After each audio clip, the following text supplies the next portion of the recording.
तो हेलो दोस्तों, एक बार फिर से हम आ गए हैं बिग बॉस 17 के एपिसोड के रिव्यू को लेकर। हम बात करेंगे सबसे कंट्रोवर्शियल, सबसे popular love triangle, hate triangle, Munawar, Ayesha और नाजिला के मैटर को लेके। जी हाँ दोस्तों, नाजिला की एक पोस्ट उसके उनके इंस्टाग्राम हैंडल पर आई है जिसमें उन्होंने कहा है कि मैं ये बात नहीं करना चाहती थी क्योंकि मैंने पहले मना किया था इस टॉपिक पे बात करने के लिए, बट मेरा नाम बार बार चीजों में ड्रैग हो रहा है, अपने फायदे के लिए लोग मेरे नाम को यूज कर रहे हैं, तो मुझे लगता है कि मुझे ये चीजें अपनी चीजें क्लियर करनी चाहिए।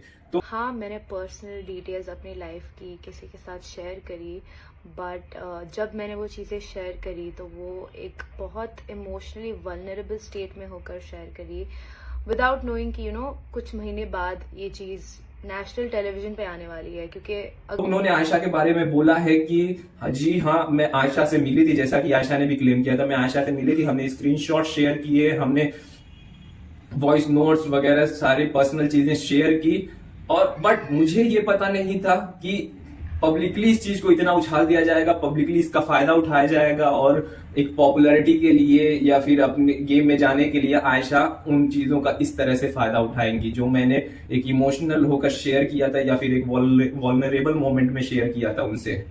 तो बात करते हैं इसी चीज के लगे कि ये चीज कैसी दिख रही है। तो नाजिला, जब आपने किसी अनजान लड़की से जिससे आपका बहुत ही थोड़ी बहुत पहचान है, उससे आपने अपनी पर्सनल चीजें, जो 2 साल का आपका रिलेशन था, वो चीजें शेयर की, तो आपको इस चीज के लिए अवेयर होना चाहिए था। वो उन चीजों का किसी भी हद तक फायदा उठा सकती है।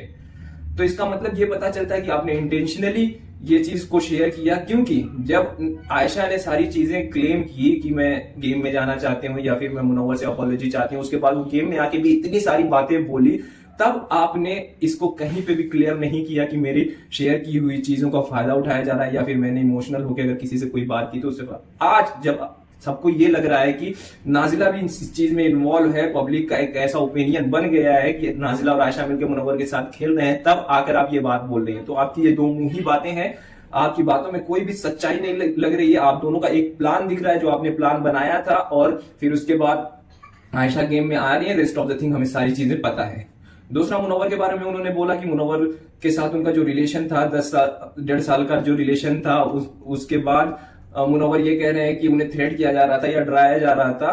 तो मैं उनसे 10 साल छोटी हूं, मैं उनको कैसे डरा सकती हूं? और दूसरा, जब वो मेरे लिए पहले गेम में रोते हुए दिखे हैं। तो इस चीज का क्लियर करते हुए हम बात करेंगे कि आप डरा सकती थी, क्यों नहीं? कि जो काम आपने किया हुआ है, मुनव्वर यही चीज नहीं चाहता था कि ऐसी कोई बात हो। आपने सारे रिकॉर्ड्स रखे, सारे स्क्रीनशॉट, सारे चैट्स वगैरह रखे, सारी चीजें शेयर कर दी एक अनजान लड़की के साथ, आपके पर्सनल चीजें जो आपके और मुनव्वर के बीच की पर्सनल थी। तो आयशा, आप भी इस गेम में या फिर इन चीजों में कहीं पर भी, नाजिला आप भी यहाँ पर कहीं भी सही नहीं लग रही हो। सारी चीजें हम देख रहे हैं, पब्लिकली हम देख पा रहे हैं कि ये आप लोगों का गेम प्लान था। क्लियरली इसमें किसी इंसान की लाइफ बस बर्बाद हो रही है, कोई आप दोनों की वजह से, या पॉपुलैरिटी कह लीजिए या जो भी, आप कोई किसी इंसान की लाइफ बहुत ज्यादा इन्वॉल्व हो रही है और कोई इंसान पिस रहा है इन चीजों में। Okay, that's all for today.